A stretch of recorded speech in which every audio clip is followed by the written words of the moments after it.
The idea of what retirement may look like is changing. Too often people believe that their work is over, so now what do I do? Well, the truth of the matter is, you may have a good 10, 20, 30, even 40 years left in your life, and what are you going to do with it? Surely sitting around isn't the only option. Today's guest is Anne Van Leynseele, and she is a five-time career reinventor, three-time author, and the creator of the Preferment Framework, a research-backed alternative to traditional retirement for the accomplished woman. A former Hollywood producer, Fortune 100 consultant, and Obama administration attorney advisor, Anne speaks on reinvention, purpose, and designing a post-career life that matters. You're not going to want to miss this interview with Anne Van Leynseele on this episode of Relax, I Got This, Embracing Life After 60. In today's world, older adults face major transitions like downsizing, relocating, or modifying their homes to age in place, all while embracing life after these changes. As a senior home advisor and seasoned realtor, Robin McCoy guides these decisions with care and thoughtful planning, helping create a vibrant future. Welcome to Relax, I Got This, Embracing Life After 60 with me, your host, Robin McCoy. And thank you so much for joining me on Relax, I Got This today. This is going to be a fun conversation. I have no doubt. So tell us a little bit about where you come from. This says that you are in Hawaii. Am I right? Not until next week. I bounce back and forth. Right now I'm just north of Seattle. That's awesome too. But you know, you're an author. You've created a framework that we're going to talk about today. We're going to talk about, and I've said it on this show before, you know, life doesn't end at retirement, and we've got a good 30, 40 years, depending on who you are and all these things. What are we going to do with it? So that's what I'm really excited to talk about. So how did you come to this? Well, I worked for 4 years as an attorney advisor at the Social Security Administration under the first administration of President Obama. And there I saw on an hourly basis how detrimental the antiquated version of retirement is. It causes problems with health, mental health, marriages, everything but finances, my area in the post-career life. And I really think we're not giving enough attention to our lifestyle. We're only focused on money. So I took a deep dive and created an alternative for modern society. I think this should be the successor. I think we should throw out retirement and start with a fresh idea. And I advocate that my idea is the most comprehensive out there. Well, and that's exactly right. You know, this retirement idea, and maybe where our parents or grandparents came from, you know, the mindset was you work, you know, you're born, you work, you get married, have kids, do all that. You work, you retire. You do what you want, but that didn't last very long, and then you die. Well, and yeah. that was kind of the formula. That you do what you want lasted about 5 or 10 years, but now the do what you want is 30 or 40 years, and we don't plan for it, and we end up sitting around. Yeah, and I would go farther and say that the do what you want of our grandparents and parents was really rest. You worked hard. Yeah. You worked hard at your job, one job, and you worked hard raising your kids, and you got them all launched, and they're doing their thing, and you rest and you wait until the grandkids come to visit. And that was it. That was enough. Because as you said, 5 to 10 years, sure, no problem. But now we use our brains more than our bodies. And we really need to keep all of that going for a quality longevity. I call it the big three: thinking, doing, and feeling. We need to combine all three of those on a daily basis to make sure that we really are having a quality longevity. And whatever form that takes is up to the individual. But those three things are the elements of sustaining our mental, physical, and emotional capacities. Well, exactly. And the thing, like I told you, we were talking before, is the amount of things I've learned through doing this show with having the variety of guests that, are when you say thinking, it's our brain health, and the just the vast increase of cognitive decline. And whether it is because this would have always happened if we were living past 75, I think, is that part of it just the natural progression of a human being? Or is it because we stop using the muscle, Yeah. and training the muscle and feeding the muscle? Yeah. Because I know, socialization has become, and isolation, I should say, has become one of the biggest things for cognitive decline. Yes, loneliness is as bad as smoking 15 cigarettes a day. Isn't that insane? Yeah, it is. But I also will say that no, it's not inevitable. My mother was a research sociologist. She specialized in aging and healthy aging and dementia. And it's not inevitable. Yeah. Neuroplasticity is really the key to keeping your brain functional. It's not just doing a crossword puzzle a day.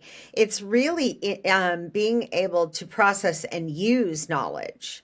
So you need to be able to problem solve still. It's not, Yeah. I forgot where this is or that word or that, instance in the moment. That's recall. That's not memory loss and cognitive loss. So those are the things I really try to reassure people that think, oh my God, I'm losing my mind. No, you're not. I'm losing my marbles now. Here it is. Now it's inevitable, and No. I might as well just accept it or whatever. No. So let's talk a little bit. Let's talk about your Preferment Framework. Sure. And, kind of where you came up with that name and just kind of what is the framework? Well, I love the name. The name came after the design. So I sat down and wrote this book after years of researching and thinking and talking with people and working with people and advising people. I sat down and wrote the book in 4 weeks.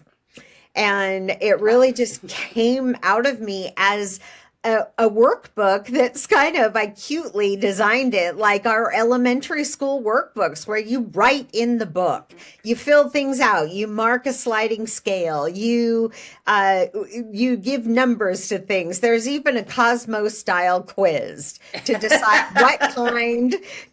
what kind of preferee you are. The word preferment is actually a 15th century word that means to ascend to a higher position or promotion. And what I think we need to adopt is a view that retirement actually is that. It's an ascension to a higher place in society. And in turn, I think that will instill in culture an idea that past 60 is not decay and decline. It's actually using all of the skills and knowledge and wisdom that has been acquired and giving back to the society that we live in. We desperately need more support for younger people and more support for people that are coming up that need help and advice and information on the one thing that they're most looking for, which is work-life balance. How do I create work that is also meaningful? Yeah, exactly. When you say the retirement, and when you were saying that it's no longer decline and that, because you think about it, it's like, oh, I'm retired. It's not, oh, I'm retired. Oh. And I think you're absolutely right that they say with age comes wisdom, because you have to live through all the stuff. Yeah. You've got to go through the stuff. Uh-huh. And, to be able to, that doesn't go away. No. We Are One Heart is a 501c3 nonprofit organization dedicated to bridging the gap between the needs and resources of low-income seniors and veterans.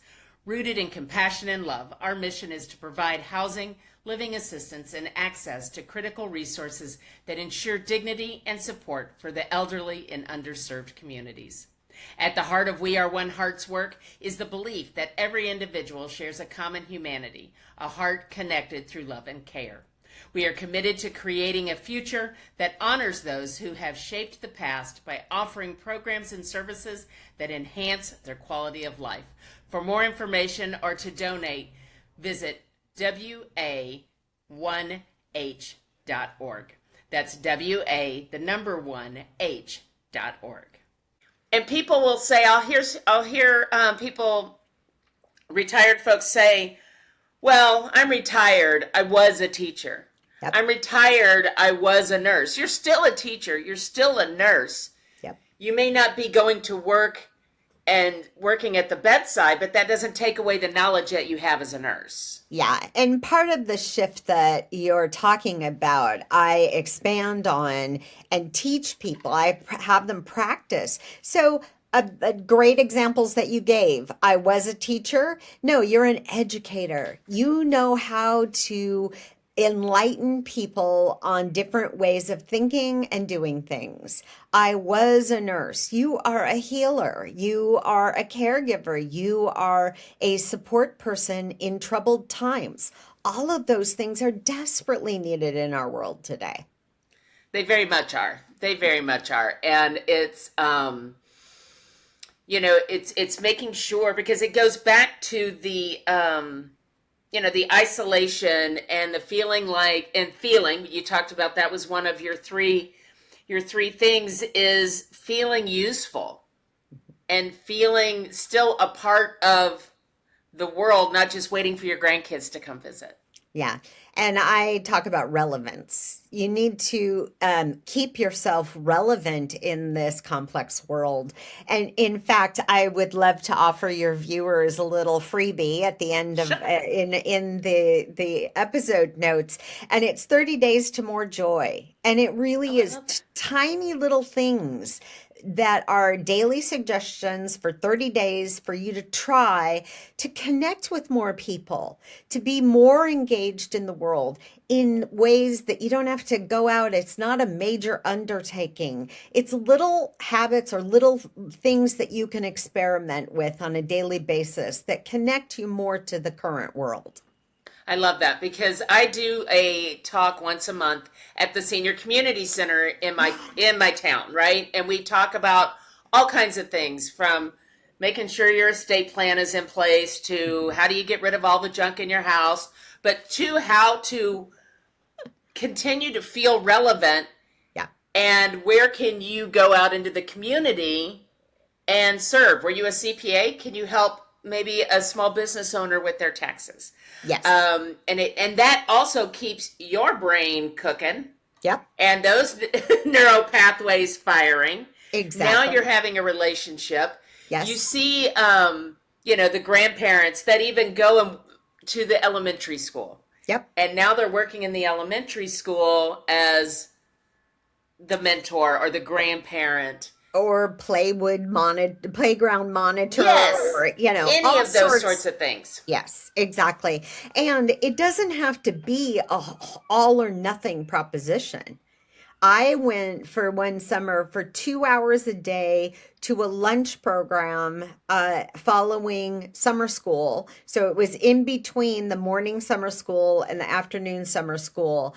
And I helped kids with their homework. I just asked them about their day. I just connected with these kids that were getting free lunch, who needed a little more adult attention. And and they looked forward to seeing me every day. Oh, Miss Anne, how are you? And I left with a huge smile on my face and a sense of, oh my goodness, I got to share love with all these little kiddos. I decided at 16 I didn't want to have kids of my own, but I love other people's children. I love other people's children too. I truly do. I just think they're wonderful. Yeah. Well, and I inherited a couple of kids when I married my husband, and that was wonderful. And she's about to have our first grandbaby, and that's wondrful. Congratulations. I never wanted to have to keep something that little alive. That was just... for the rest of your life. Yeah, You know? yeah, it was like that was a little daunting for Me 16 to too. 45-year-old Robin. Me too. But at the same time, being able to, now, when you get to that age and you know what you want a little better, you come to activities or opportunities from a different perspective, Yes. right? You do. And and you were talking about, you saw so many things that weren't planned for. Everybody worries about the money. Not to say that the money is not really Yeah. important, especially in this day and age where Yes. aging in the United States is incredibly expensive. Yes. And nobody planned for it to be that expensive, No. right? Nobody knew that, in-home care was going to be, An arm and a leg. yeah, let's just say that. Yes. And nobody knew that walking into a senior living community was going to be more arms and more legs, right? $7,000 at minimum a month. Yeah. It's Just to darken the doorstep. Yep. That's just to be there. That doesn't count any other levels of care. So Well aware. Yeah. yeah. So aside from the money, people don't plan on, what am I going to do? Who am I going to do it with? How am I going to get there? Yes.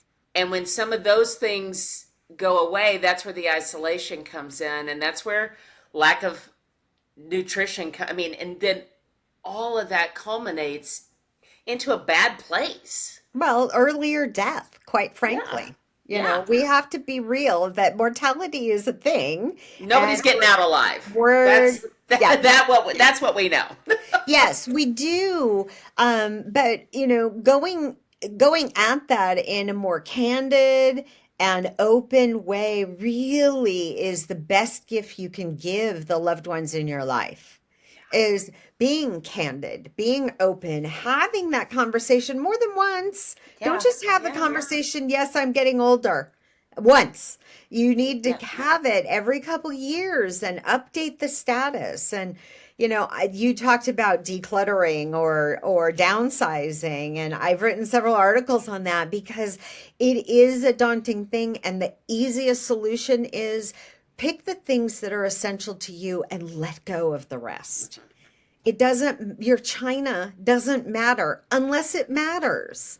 Yeah. But you can't make everything into this monumental, meaningful thing that your kids have to treasure. No. Yeah, kids aren't going to treasure the same things you did. No. Things have changed over, what is important to people has changed over the course of the years. Yes. And, and then we get our feelings hurt when our kids don't want the china. But that was your great grandmother's china. Why don't you want that? Yeah.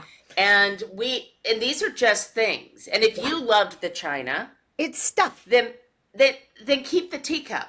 Yeah. Because you don't have room nor the, whatever the things are. But keep the smaller memory, because the memories are here. Yes. They're embedded. And they do make us feel good. Yeah. And we don't want to get our feelings hurt when our kids don't want our china or our books or our whatever. Yeah. Our style of furniture, all the antiques that we bought. Yeah.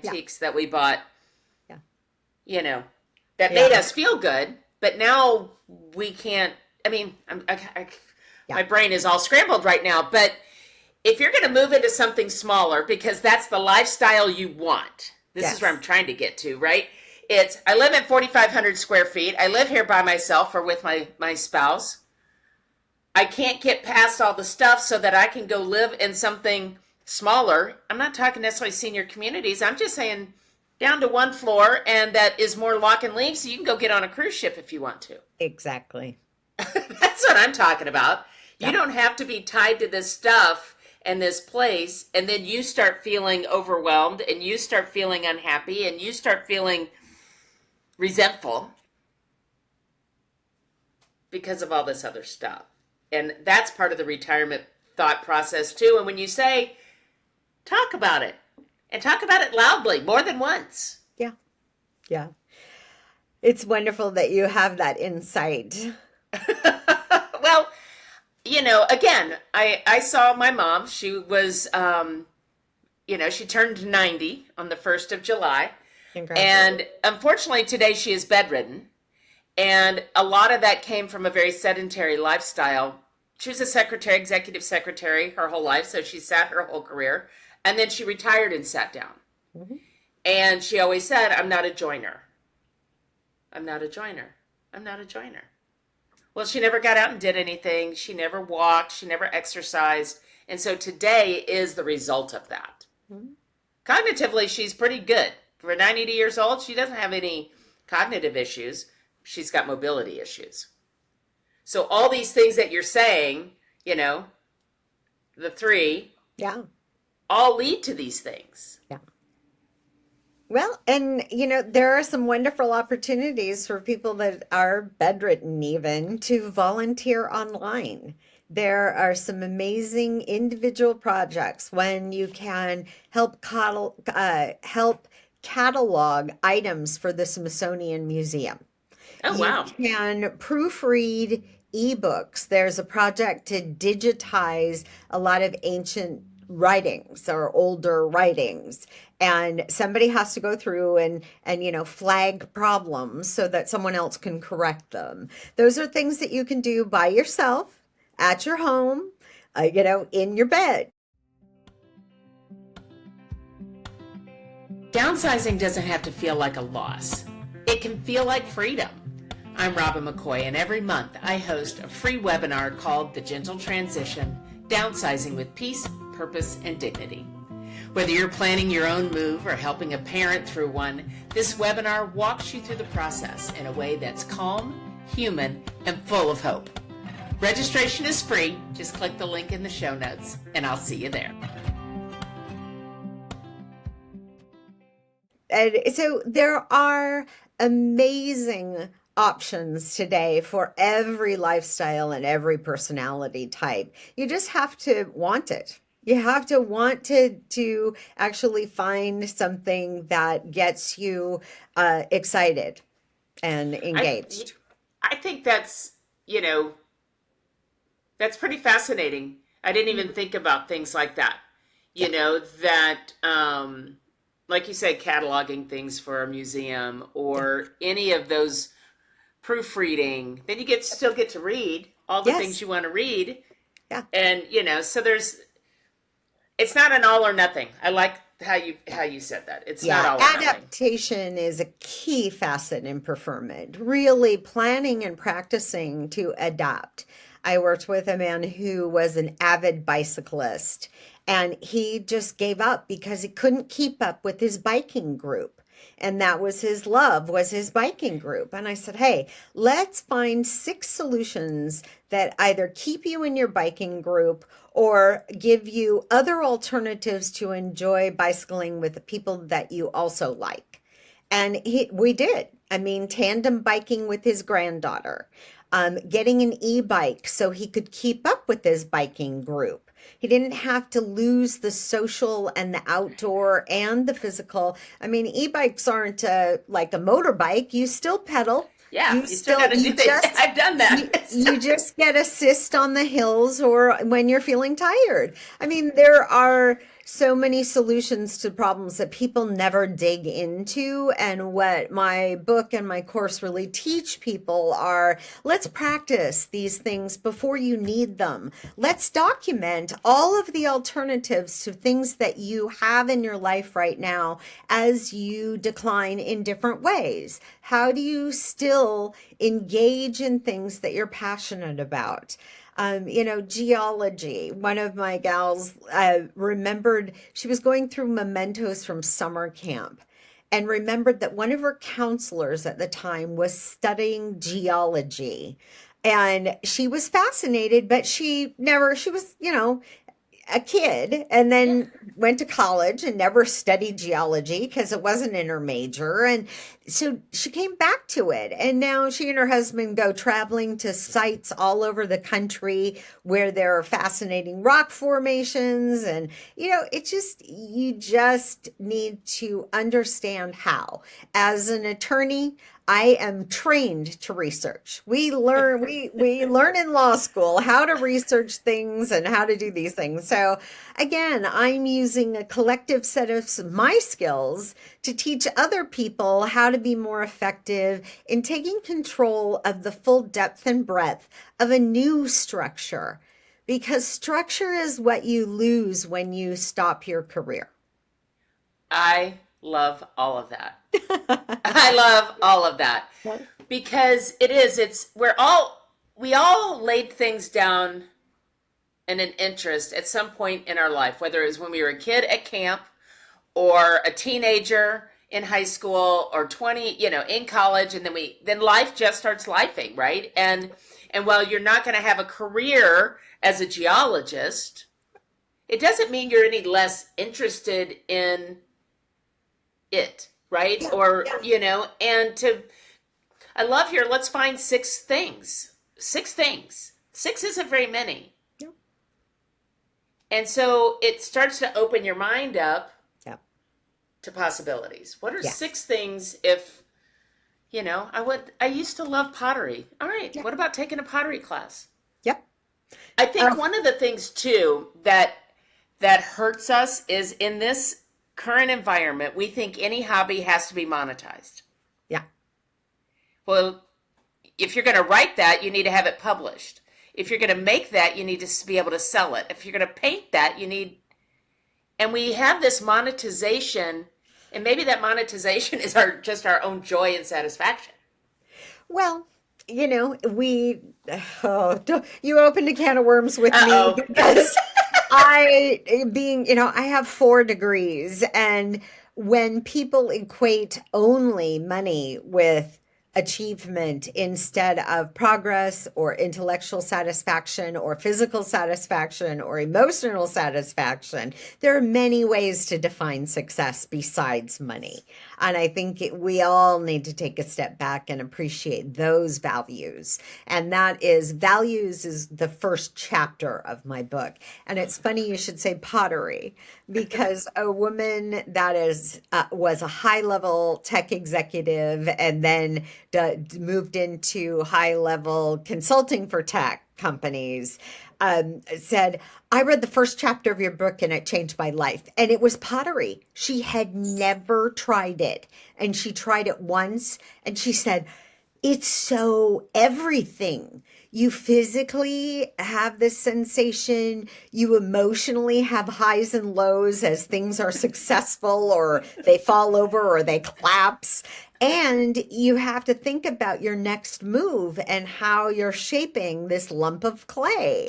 And I just loved her for equating that to the big three. It's Yeah. an activity. So she did exactly what she said. She took a pottery class. She said, I love this. She signed up for a series of classes, and then she moved into booking studio time on her own. She donates things. Yeah. I love it. I There's a love it. restaurant that, I went to yesterday with a friend that uses different serving vessels for everything they serve. Perfect place to donate your pottery to. Yeah. Yeah, Yeah. right? And it's being used. Yes. And somebody else is going to look at it and say, "Oh my god, this bowl is so pretty. It's so So unique." special. Yes. And special. Yes, it's fabulous. Robin, you got it. But as the pottery, we are each unique, and we should throw away following the typical American retirement plan and create one that is as unique as we are. I agree. I love that. I love that. So now tell people we're going to put a lot of stuff in the show notes. So we'll put something in there for your freebie on Yes. just kind of help people get things fired up in here, right? Exactly. Try little steps. If you don't feel like you're a joiner, try some little steps. We But yes, get, and even we used to be a joiner, we get out of the habit of it, or, oh, there's nothing out there. I'm going to be the oldest one in the room or or something. diversifying what we're joining, expand. Retirement, post career or preferment is expansive. We should create new challenges and new horizons and new interests. I love that. It's been wonderful talking with you, Robin. You as well. And thank you so much. We will get everything in the show notes, how people can reach out to you, get your book, the freebie, all the good stuff.